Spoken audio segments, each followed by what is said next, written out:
আজকে একটি বিশেষ আলোচনা নিয়ে আপনাদের সামনে উপস্থিত হয়েছি। 2025 থেকে 2028 পর্যন্ত শনিদেব অবস্থান করবে মীন রাশিতে। তো তুলা রাশির উপর কী প্রভাব পড়বে? তুলা রাশির ক্ষেত্রে তো শনির অবস্থান ষষ্ঠ ঘরে হচ্ছে। তো এই আলোচনাটা আজকে ধাপে ধাপে করব। তবে আলোচনাটি শুরু করার মুহূর্তে সমস্ত দর্শক বন্ধুদের নমস্কার জানাচ্ছি, এবং সমস্ত দর্শক বন্ধুরা যারা বহুদিন ধরে আমাদের অনুষ্ঠান দেখছেন, যারা নতুন দর্শক কৌতূহলবশত হয়তো সাবস্ক্রাইব করেননি, তাদের কাছে বিশেষ অনুরোধ করব চ্যানেলটি সাবস্ক্রাইব করার জন্য। যদি অনুষ্ঠানটি ভালো লাগে তাহলে লাইক, শেয়ার, কমেন্ট অবশ্যই করবেন। তবে আমি কোনো রকমভাবে দর্শক বন্ধুদের বিভ্রান্তের মধ্যে রাখতে চাই না। এটা গ্রহের গোচরের উপরই আলোচনা করা হচ্ছে, কারো কুষ্টি ধরে আলোচনা নয়। আর এই আলোচনাটি আপনার চন্দ্র রাশি অনুসারে দেখবেন। তো মীন রাশিতে শনির অবস্থান মানে সমস্ত রাশি পরিবর্তন করতে করতে রাশিচক্রের শেষ রাশি হচ্ছে মীন রাশি, এবং তুলা রাশির ক্ষেত্রে এটা হচ্ছে ষষ্ঠ ঘর। ষষ্ঠ ঘরে শনির অবস্থান খুব ভালো অবস্থান হতে যাচ্ছে এই তুলা রাশির ক্ষেত্রে। এটা সবার প্রথম বলছি, খুব ভালো অবস্থান হতে যাচ্ছে। কিন্তু শনিকে বুঝতে হবে, বিগত 5 বছর ধরে তুলা রাশি বহু সংগ্রাম দেখেছে, জীবনে উত্থান পত্তন বিভিন্ন রকম। শনি চতুর্থ ঘরে যখন ছিল মকর রাশিতে, তখন তো শনি ঢাইয়ার প্রভাব ছিল। তারপরে তো পঞ্চম ঘরে আসলো। এবার পঞ্চম ঘরে শনিরও কিন্তু একটা ভালো ইফেক্ট থাকে, নেগেটিভ ইফেক্ট থাকে। পঞ্চম ঘরে শনি যাদের খুব খারাপ অবস্থায় থাকে শনির জন্মছকে, তাদের ফুটা তালাতেও খাওয়ায়, এরকম অবস্থা করে, মানে খুব বাজে পরিস্থিতি তৈরি করে পঞ্চম ঘরের শনিতেও। কিন্তু এই যে ষষ্ঠ ঘরে শনির যে অবস্থান হতে যাচ্ছে, এটা কিন্তু যথেষ্ট ভালো অবস্থান হতে যাচ্ছে। তবে শনিকে কিন্তু অবশ্যই চিনতে হবে। শনি হচ্ছে অনুশাসন প্রিয়। শনিকে সবসময় জেনে শুনে বুঝেই তারপরেই কর্ম করা উচিত। শনি হচ্ছে কর্ম, শনি হচ্ছে ন্যায়ের দেবতা, কর্ম ফলদাতা। তবে আগামী 29শে মার্চের পর যে শনির অবস্থানটা হতে যাচ্ছে তুলা রাশির ক্ষেত্রে, এটা সত্যি কথা বলতে গেলে খুব ভালো অবস্থান। তুলা রাশির ক্ষেত্রে কারো গ্রহে হচ্ছে শনি। শনির যে পরিবর্তনটা হচ্ছে ষষ্ঠ ঘরে, এই যে মীন রাশিতে, এখানটাতে সবার প্রথম শত্রুহন্তার যোগ তৈরি করবে। তারপরে যে অবস্থানটা, এই অবস্থানটা তো হচ্ছে স্বর্ণপায়া এবং অর্থ ত্রিকোণে। আমাদের জ্যোতিষশাস্ত্র মতে যে 4টি ত্রিকোণ রয়েছে, ধর্ম ত্রিকোণ, অর্থ ত্রিকোণ, কাম ত্রিকোণ, মোক্ষ ত্রিকোণ। তো অর্থ ত্রিকোণটা কি? দ্বিতীয় ঘর, ষষ্ঠ ঘর এবং কর্মের ঘর। এই যে একটা ত্রিকোণ তৈরি হচ্ছে, এই ত্রিকোণটা হচ্ছে অর্থ ত্রিকোণ। আর এই অর্থ ত্রিকোণে শনির অবস্থান এবং স্বর্ণপায়াতে অবস্থান। তো স্বর্ণপায়া অতটা ভালো পায়া না, একটা সংঘর্ষ থাকছে। কিন্তু সংঘর্ষ ছাড়া তো জীবন কোনো সময় হয় না, সংঘর্ষ থাকবেই জীবনে, কম বেশি থাকেই। তবে শনির যে অবস্থান ছিল বিগত দিনে, যে অবস্থানগুলো ছিল তুলা রাশির ক্ষেত্রে, যে এই যে অবস্থান হতে যাচ্ছে শনির, এটা কিন্তু সম্পূর্ণভাবে ভালো অবস্থান হতে যাচ্ছে। বিগত দিনে শনির যে অবস্থান ছিল তুলা রাশির জীবনে, তুলা রাশি কিন্তু নিজের জীবন সম্পর্কে অবগত হয়ে গেছে। সম্পূর্ণ চলার পথ আশা করি বুঝতে পেরেছে এই তুলা রাশি।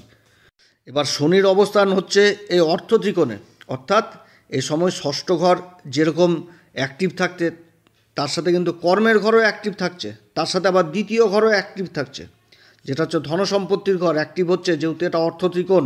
এবং তার সাথে শনির যে দৃষ্টিগুলো পড়বে, যে তৃতীয় ঘর, যেটা হচ্ছে অষ্টম ঘর।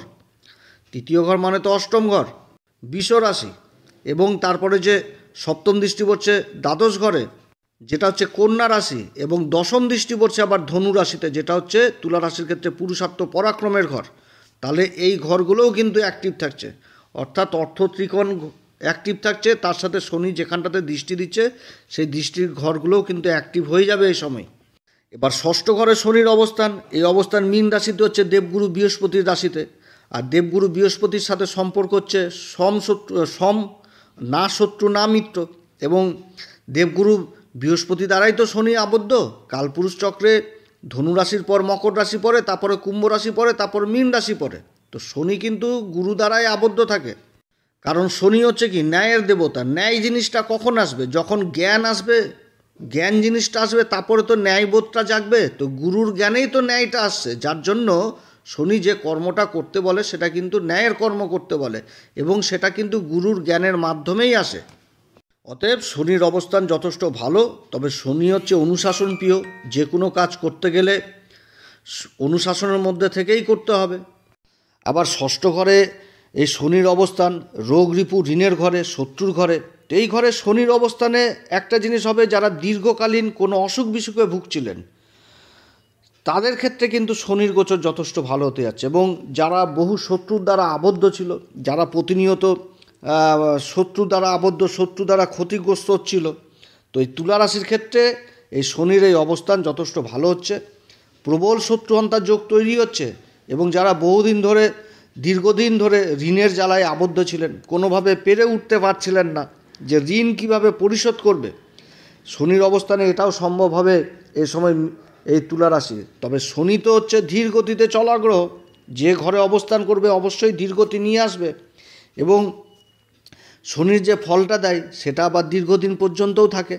অর্থাৎ শনি আসলো একদম টাকা বোঝায় ব্যাক করে নিয়ে সাথে সাথে তুলা রাশিকে বলে দিল যে হয়ে গেল তোমার ঋণ শোধ, সেটা ভাবলেও কিন্তু হবে না। এখানটাতে কর্ম করতে হবে এবং নিজের ধৈর্যের সাথেই করতে হবে, তারপরেই কিন্তু শনি এই ঋণের জাল থেকে অবশ্যই বার করবে তুলা রাশিকে, কারণ তুলা রাশির ক্ষেত্রে কারক গ্রহ। এবং তার সাথে এটাও বুঝতে হবে যে শনি ষষ্ঠ ঘরে অবস্থান করছে, শনি কি করাতে চাচ্ছে, কি বুঝাতে চাচ্ছে।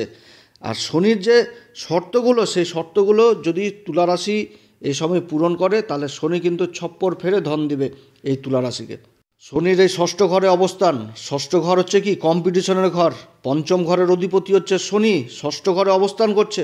পঞ্চম ঘর হচ্ছে শিক্ষা দীক্ষার ঘর, আর শনির দৃষ্টি পড়ছে তৃতীয় ঘর, অষ্টম ঘর, যেটা হচ্ছে গভীর জ্ঞানের ঘর।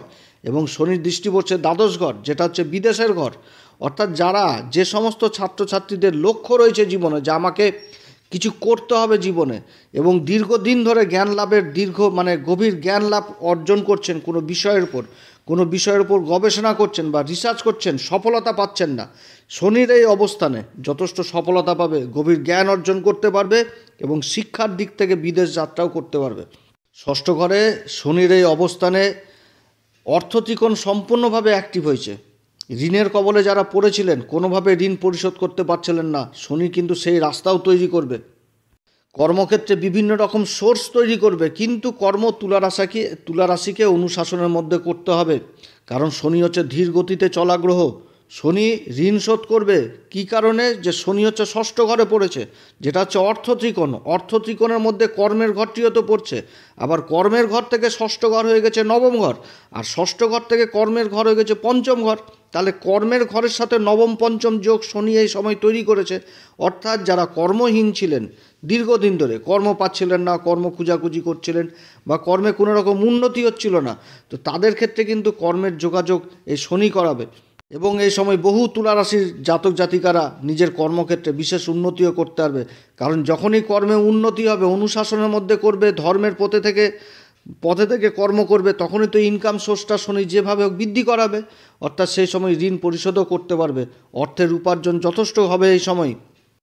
শনির দৃষ্টি আবার দ্বাদশ ঘরে পড়ছে, কর্মসূত্রে বা বিদেশ যাত্রা যারা করবে তাদের জন্য ভালো। কর্মসূত্রে যারা বিদেশে যাওয়ার চেষ্টা করছেন, ইম্পোর্ট এক্সপোর্টের কাজের সাথে যারা যুক্ত রয়েছেন তাদের জন্য যথেষ্ট ভালো। ইন্টারন্যাশনাল কোম্পানিতে যারা কাজের চেষ্টা করছেন তাদের জন্য এই সময় যথেষ্ট ভালো। শনির এই অবস্থানে বহু জাতক জাতিকারা কর্মের সন্ধান পাবে, কর্মলাভ করবে, অর্থত্রিকোণ সম্পূর্ণভাবে অ্যাক্টিভ রয়েছে। তবে স্বর্ণপায়াতে আসছে, স্বর্ণপায়াটা কি, সংঘর্ষ জিনিসটাকে বুঝায়। সংঘর্ষ অবশ্যই করাবে শনি, তবে শনির অনুশাসনে যারা থাকবে, সংঘর্ষ করবে, তারাই এগিয়ে যাবে। আবার ষষ্ঠ ঘরে শনি অবস্থান করছে, তার তৃতীয় দৃষ্টি পড়ছে অষ্টম ঘরে। অর্থাৎ এই সময় অর্থত্রিকোণে বসে আবার মোক্ষ ত্রিকোণের দুইটি ঘরকে দেখছে, অষ্টম ঘরকেও দেখছে, আবার দ্বাদশ ঘরকেও দেখছে।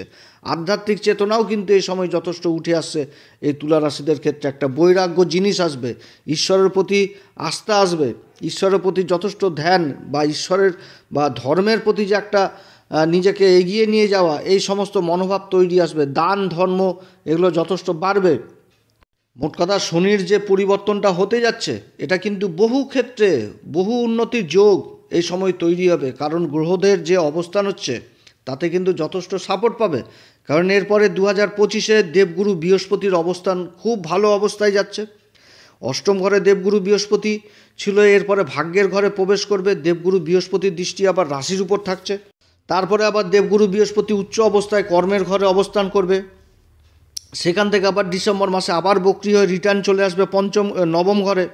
আবার তারপরে যাবে কর্মের ঘরে, তারপরে আবার লাভের ঘরে যাবে। তো এরকম কিন্তু হবে একদম 2028 সাল পর্যন্ত দেবগুরু বৃহস্পতির যে মানে পরিবর্তনগুলো খুব ভালো পরিবর্তন হতে যাচ্ছে। অর্থাৎ শনি যেরকম সাপোর্ট করবে সেরকম কিন্তু দেবগুরু বৃহস্পতির দ্বারাও সাপোর্ট পাবে এই সময় তুলা রাশি। এবং তার সাথে যে রাহুর পরিবর্তনটা হতে যাচ্ছে, রাহুর পরিবর্তনটা কিন্তু হতে যাচ্ছে কুম্ভ রাশিতে, যেটা হচ্ছে তুলা রাশির ক্ষেত্রে পঞ্চম ঘর। তো রাহু কিন্তু কিছুটা ডিস্টার্ব করবে।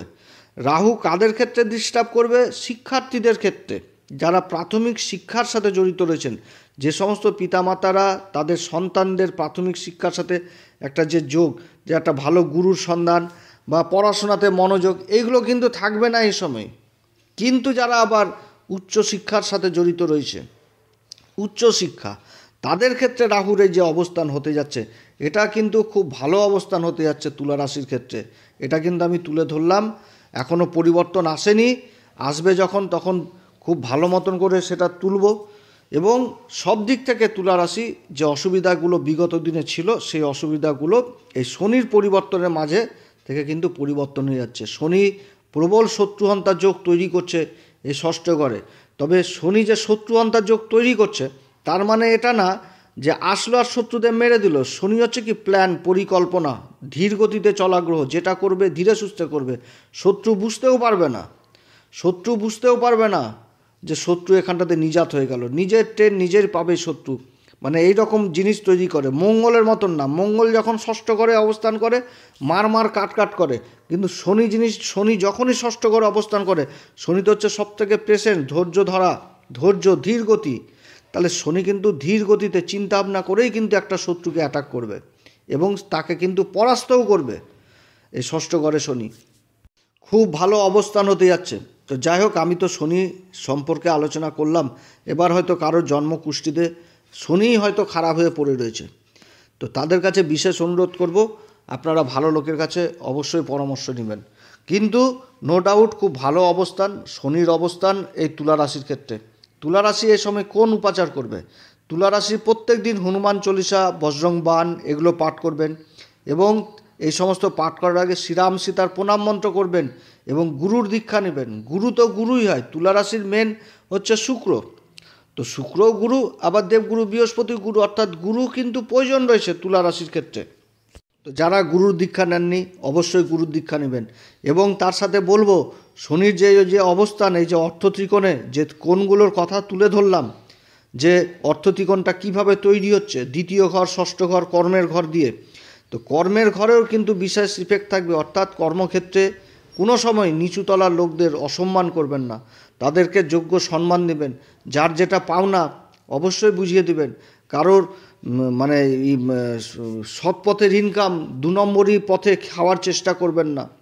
মিথ্যা আশ্বাসন দিবেন না যে আমি তোমার কর্ম করিয়ে দিব। যদি করতে পারেন তো অবশ্যই করবেন। এবং তার সাথে বলবো আরেকটি কথা, সেটা হচ্ছে যে অর্থ ত্রিকোণের মধ্যে দ্বিতীয় ঘরটি পড়ছে। দ্বিতীয় ঘর হচ্ছে কি আত্মীয় স্বজন কুটুমের ঘর, এবং 3 নাম্বার দৃষ্টি পড়ছে সেই অষ্টম ঘরে। অষ্টম ঘর থেকেও শ্বশুরবাড়ির সম্পর্ক, অর্থাৎ এখানটাতে বিশেষভাবে আত্মীয় স্বজনদের সাথে কিন্তু সম্পর্ক উঠে আসছে। তো যে সমস্ত আত্মীয় স্বজনরা মানে খুবই কষ্টের মধ্যে রয়েছে, তাদের পাশে দাঁড়ানোর মতন কেউ নাই, তাদের পাশে অবশ্যই দাঁড়াবেন। তারা যদি কেউ যদি অসুস্থও থাকে, পয়সা নেই খরচা করার মতন, ট্রিটমেন্ট করার মতন খরচা নাই, মানে পয়সা নাই, তাদেরকে কিছু না কিছু দিয়ে অবশ্যই ট্রিটমেন্টের জন্য সাহায্য করবেন, যেটা সামর্থ্য হয় এগুলো করবেন। কারণ ষষ্ঠ ঘর জিনিসটা অসুখ বিসুখের জিনিস বোঝাচ্ছে, এবং শনি মানে ত্যাগ, শনি মানে সেবা, যার জন্য এই সেবাটা করতে হবে। এবং সেটা কিন্তু গোপনেই করতে হবে, যে আমি তাকে সাহায্য করলাম, তার ট্রিটমেন্টের জন্য টাকা দিলাম, সেটা ঢাকঢোল পিটিয়ে বেরোলাম, এটা কিন্তু করা চলবে না। শনি কিন্তু অনেকভাবে এখানটাতে সাপোর্ট করবে, কিন্তু শনিকে চিনতে হবে শনি কী করাতে চাচ্ছে। শনি মানেই হচ্ছে ত্যাগ, সেবা, নিচু শ্রেণীর লোক, নিচু শ্রেণীটাকে বুঝায় শনি। সেবা, যে সেবা মানে শনি কি বলে, যে কর্ম করো, কর্মের ফল সে বিচার করে দিবে, কর্ম সেই দিবে। এই ফলদাতা, কর্মদাতা হচ্ছে শনি। কর্মক্ষেত্রে সময় ব্যাপক যোগাযোগ তৈরি হবে, বিভিন্ন দিক থেকে কর্মের যোগাযোগ তৈরি হবে, যোগাযোগ জিনিসের ব্যাপক উন্নতি ঘটবে এই সময়। কারণ শনির দশম দৃষ্টি তৃতীয় ঘরে পড়ছে, যেটা পুরুষার্থ পরাক্রম এই ঘরে পড়ছে। অর্থাৎ শনির এই যে পরিবর্তন হচ্ছে 2025 থেকে 2028 পর্যন্ত, এই পরিবর্তনটা সব দিক থেকে ভালো হবে, কিন্তু শনিকে অবশ্যই চিনতে হবে শনি কী করাতে যাচ্ছে। এবং এই সময়কালে শনিবার করে অন্তত ভুল করেও বাড়িতে লোহার জিনিস, তারপরে চামড়ার বস্তু, সরিষার তেল, এগুলো ক্রয় করে নিয়ে আসবেন না। তো যাই হোক প্রিয় দর্শক বন্ধুরা, আজকে অনেক কথা আলোচনা করলাম এই শনির গোচর নিয়ে তুলা রাশির ক্ষেত্রে। আশা করছি সব কিছু ভালো হবে এবং উন্নতির চরম শিখরে যাবে এই তুলা রাশির জাতক জাতিকারা। আপনারা সবাই ভালো থাকেন। এরপরে আবার আসবে একটি নতুন পর্ব নিয়ে। নমস্কার, ধন্যবাদ।